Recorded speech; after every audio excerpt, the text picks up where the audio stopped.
शंभू पकौड़ों का ठेला लगाता था। रोजाना की कमाई से उसके घर का खर्च चल रहा था। पर कुछ दिनों से शंभू बहुत परेशान था और फिर एक दिन मकान मालिक अपना किराया मांग रहे हैं। बोल रहे थे 1 हफ्ता ऊपर कर दिया। क्या करूं?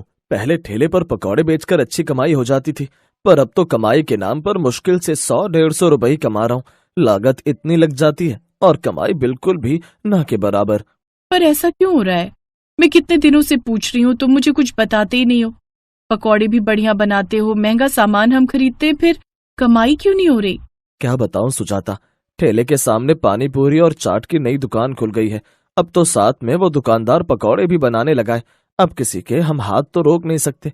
जब सब कुछ एक ही दुकान में मिल जाता है तो लोग मेरे ठेले से पकौड़े लेते ही नहीं है। तभी तो मेरी कमाई कम हो गई है। लगता है मुझे काम बंद करना पड़ेगा और कोई चारा दिखाई नहीं देता। शंभू पूरी तरह से निराश हो चुका था। शंभू ने सोचा कि क्यों ना पकौड़े बेचने का समय बदला जाए। इसलिए वो शाम की जगह सुबह के समय पकौड़े बेचने लगा।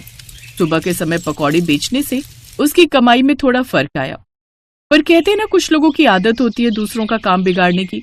और ऐसे ही एक सुबह जब शंभू 11 बजे के आसपास पकौड़े बेच रहा था तो उसकी दुकान पर कुछ ग्राहक भी खड़े थे। सारा नजारा सामने खड़ा चाट पकौड़ी की दुकान वाला संदीप देख रहा था। साथ में उसका नौकर भी खड़ा था। अरे मदन, एक बात बता, ये सामने शंभू पकौड़े वाला तो शाम को पकौड़े का ठेला लगाता था ना, तो ये इस समय क्या कर रहा है? आपको नहीं पता संदीप भैया, शंभू अब सुबह के समय पकौड़े का ठेला लगाने लगा है। उसे पता था ना शाम के समय हमारी दुकान पर भीड़ लगी होती है तो उसकी कमाई नहीं हो पाती, इसीलिए उसने सुबह के समय पकौड़े बेचने शुरू कर दिए हैं। अरे तो इससे तो हमारी दुकानदारी पर फर्क पड़ेगा ना। सुबह के समय लोग पकौड़े खाकर चले जाएंगे तो शाम को तो कोई हमारी दुकान पर आएगा ही नहीं। एक काम करते हैं, कल से हम भी सुबह के समय दुकान पर छोले भटूरे, कचौड़ी, आलू पकौड़े और मिठाइयाँ बेचना शुरू करते हैं ताकि हमारी पूरे दिन कमाई हो। ठीक है संदीप भैया, कल से हम सभी सुबह के समय आ जाया करेंगे। चाट पकौड़े वाले संदीप ने शंभू की देखा देखी सुबह के समय भी दुकान पर खाने पीने की चीजें बेचनी शुरू कर दी। अब बेचारा शंभू और परेशान हो गया, क्योंकि संदीप की दुकान सुबह भी खुलती और शाम को भी। शंभू ने अब पूरी तरह से सोच लिया था कि उसे अब अपना ठेला बंद करना ही पड़ेगा। पर सुजाता बहुत दिमाग वाली थी। शंभू ने जब उसे सारी बात बताई तो वो शंभू से बोली, एक काम करते हैं, हम पकौड़े बेचने का कोई नया तरीका सोचते हैं, कुछ हटकर बनाते हैं। क्यों ना हम पानी के पकौड़े बनाएं? पानी के पकौड़े? वही ना जो गांव में अम्मा बनाया करती थी, जिसमें वो धनिया, पुदीना, इमली का पानी तैयार करके उसमें पकौड़े भिगो दिया करती थी, वही कह रही हो ना? हाँ वही, अम्मा के हाथों के पानी के पकौड़े। पर सुजाता, पानी के पकौड़े तो अम्मा को ही बनाने आते हैं। उनके हाथों में पानी के पकौड़े बनाने का अलग ही स्वाद है। पर अम्मा तो गांव में है ना, तू तो जानती है अम्मा शहर में नहीं रह पाती हैं, उन्हें गांव में रहना पसंद है। हम अम्मा को शहर लाएंगे। जब हम उनसे कहेंगे कि हमें उनकी जरूरत है तो वो मना नहीं करेंगी। एक बार कोशिश करते हैं, और फिर अम्मा अकेली नहीं होंगी, मैं भी उनके साथ तुम्हारे ठेले पर काम करूंगी। मैं जानती हूँ पानी के पकौड़े शहर में लोगों को बहुत पसंद आएंगे। हम एक और कोशिश करके देखते हैं ना। सुजाता की बातों से शंभू के मन में एक उम्मीद जाग जाती है और वो दोनों अम्मा को लेने के लिए गांव चले जाते हैं। अपने बच्चों की परेशानी को देखकर हर माँ का दिल चिंता में डूब जाता है। जब शंभू की माँ शांति देवी ने सुना कि शंभू का काम अच्छा नहीं चल रहा और सुजाता ने भी पानी के पकौड़े बनाने की बात कही, तो शांति देवी तुरंत मान गई। अपने बच्चों के लिए मैं भला शहर क्यों नहीं जाऊंगी, जरूर जाऊंगी। और देखना, मैं इतने बढ़िया पानी के पकौड़े बनाऊंगी कि ग्राहक उंगलियां चाटते रह जाएंगे। अम्मा, हम जानते थे आप हमसे बहुत प्यार करते हो। अम्मा, मैं बहुत परेशान था, अब तुम साथ चलोगी तो मेरी चिंता दूर हो जाएगी। जरूर चलूंगी, चलो मेरे बच्चों, मैं तैयार हूँ। शांति देवी शंभू और सुजाता के साथ शहर आ जाती है। अगले दिन शंभू ने पानी के पकौड़े बनाने का सारा सामान खरीद लिया। शांति देवी शंभू और सुजाता के साथ बाजार पहुंची और ठेले पर पानी के पकौड़े बनाने लगी। शंभू ने अपने ठेले पर बोर्ड बदल दिया और उस पर लिख दिया पानी के पकौड़े। अब लोगों ने जब बोर्ड पर पढ़ा पानी के पकौड़े तो सब एक बार उसका टेस्ट ट्राई करने के लिए ठेले पर रुकने लगे। अगले 1 से 2 हफ्ते के अंदर ही शहर में पानी के पकौड़े वाली शंभू की अम्मा शहर में मशहूर होने लगी। ये देखकर सामने की दुकान का मालिक संदीप चिढ़ने लगा। उसने अपनी चिढ़न निकालने के लिए अपनी दुकान पर भी पानी के पकौड़े बेचने शुरू कर दिए।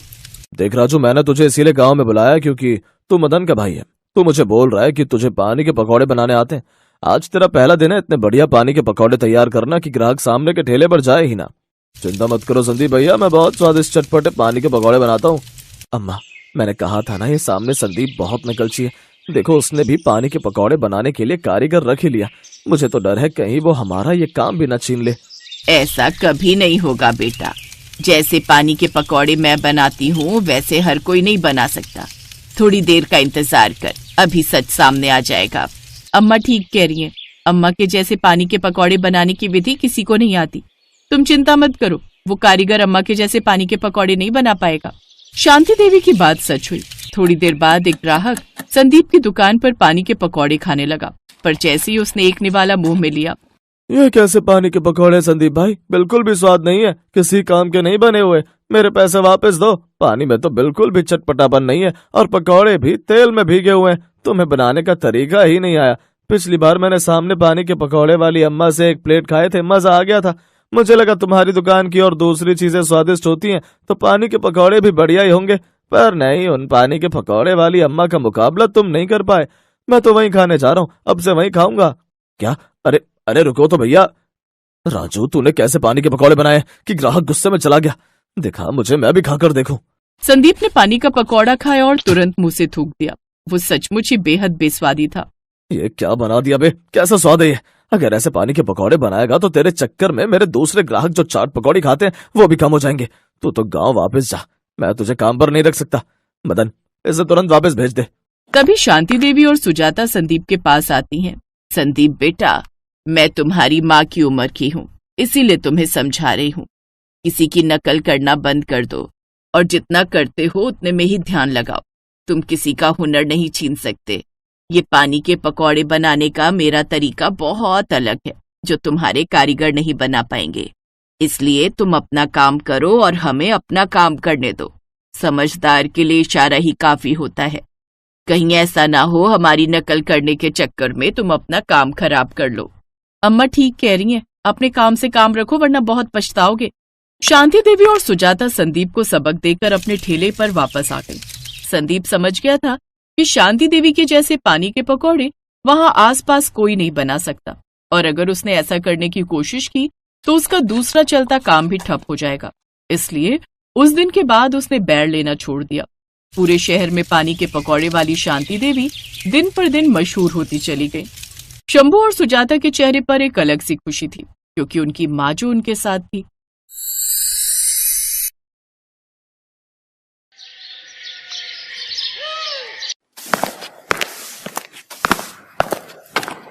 कविता, तू अभी तक झाड़ू ही लगा रही है और जल्दी जल्दी से हाथ चलाना, इससे पहले कि तेरे दोनों भाई उठ जाएं। जी भाभी। तभी कविता की छोटी भाभी रश्मि वहां आती है। कविता, ये क्या, तुम्हारा साफ सफाई का काम अभी तक खत्म नहीं हुआ? अच्छा ये सब छोड़ो, तेरे भैया उठ गए, उनके लिए जल्दी से चाय बनाकर ले आ, और हाँ, इसके बाद हम सबके लिए नाश्ता भी बना दे। हाँ, भूख तो मुझे भी लगी है। ऐसा कर, तू साफ सफाई के बाद नाश्ता बना ले, फिर अपने भाइयों के ऑफिस जाने के बाद बर्तन धो लेना और उसके बाद कपड़े धो लेना। बिन माँ बाप की कविता चुपचाप घर के कामकाज में लग जाती है। कुछ देर बाद वो सबके लिए आलू के पराठे और चाय लेकर आती है। ये लो अमित भैया, आपकी पसंद के आलू के पराठे और गर्मा गर्म चाय। कविता, तेरी दो भाभियां हैं, फिर भी हमारे लिए तू खाना क्यों बनाती है? भैया वो मैं वो बात ये है कि ननद जी को अपने भाइयों के लिए अपने हाथ से बनाया हुआ खाना खिलाना ज्यादा पसंद है, इसलिए वो हम दोनों को तो बनाने ही नहीं देती।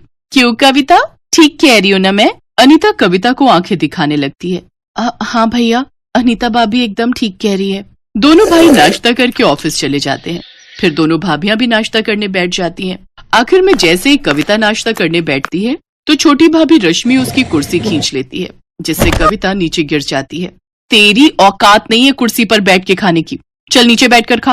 और नहीं तो क्या, तुम्हारी हैसियत इस घर में एक नौकरानी से ज्यादा कुछ भी नहीं है। और हाँ, पहले ये वाला खाना खत्म कर। लेकिन भाभी, ये तो आप लोगों का जूठा खाना है। हाँ तो इसे तो तू अपनी खुशकिस्मती समझ कि झूठा खाना तुझे नसीब हो रहा है। चल अब खाना खाकर सारे जूठे बर्तन धो देना।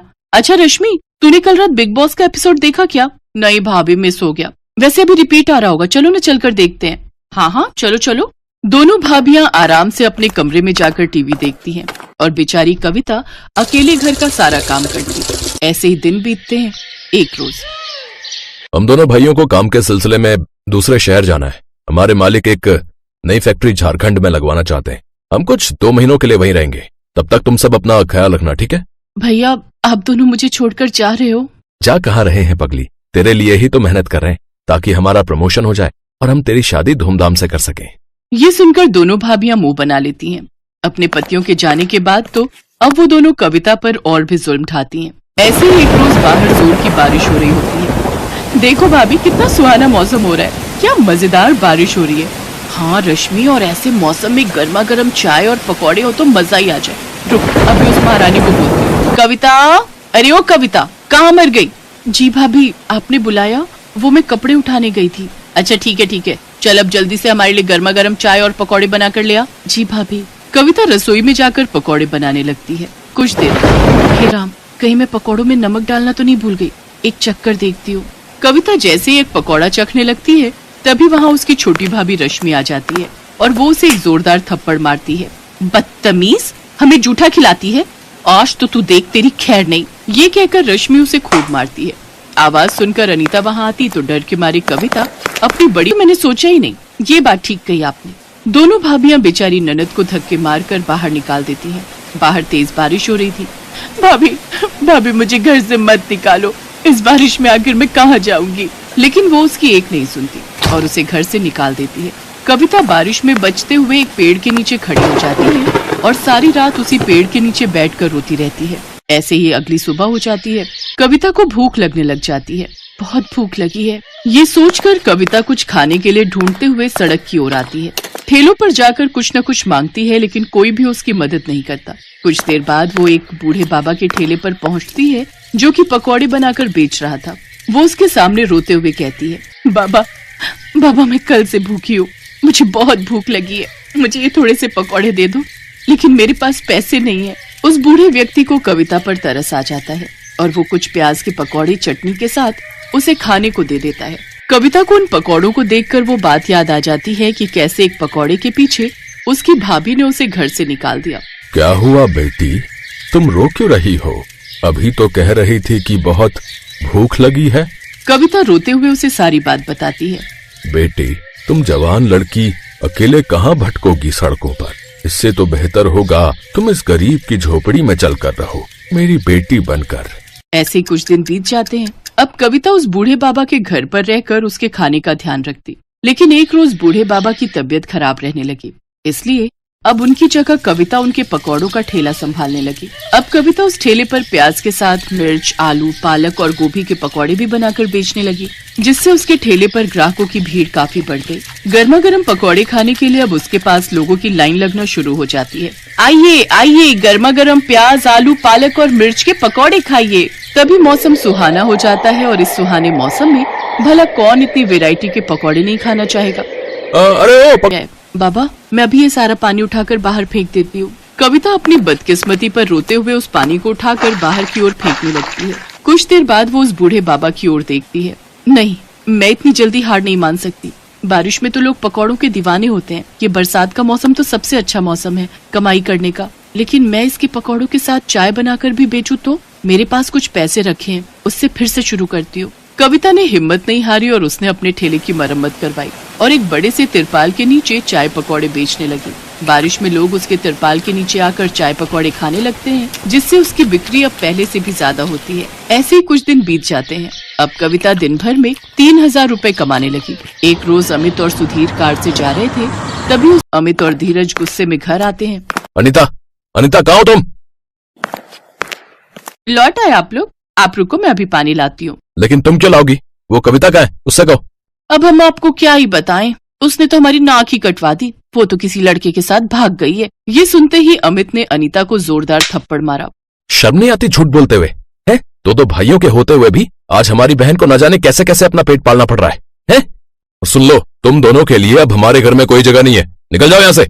उन दोनों भाभियों को अपनी गलती का एहसास हो जाता है और वो अपनी ननद से माफी मांगते हैं। इसके बाद कविता अपनी दोनों भाभियों को माफ कर देती है, जिसके बाद वो उस बूढ़े काका को भी अपने घर ले आती है। अब वो अपने पकौड़े के बिजनेस को और भी आगे बढ़ाती है। एक बड़ा सा रेस्टोरेंट खोलकर उसमें पकौड़े बेचकर खूब कमाई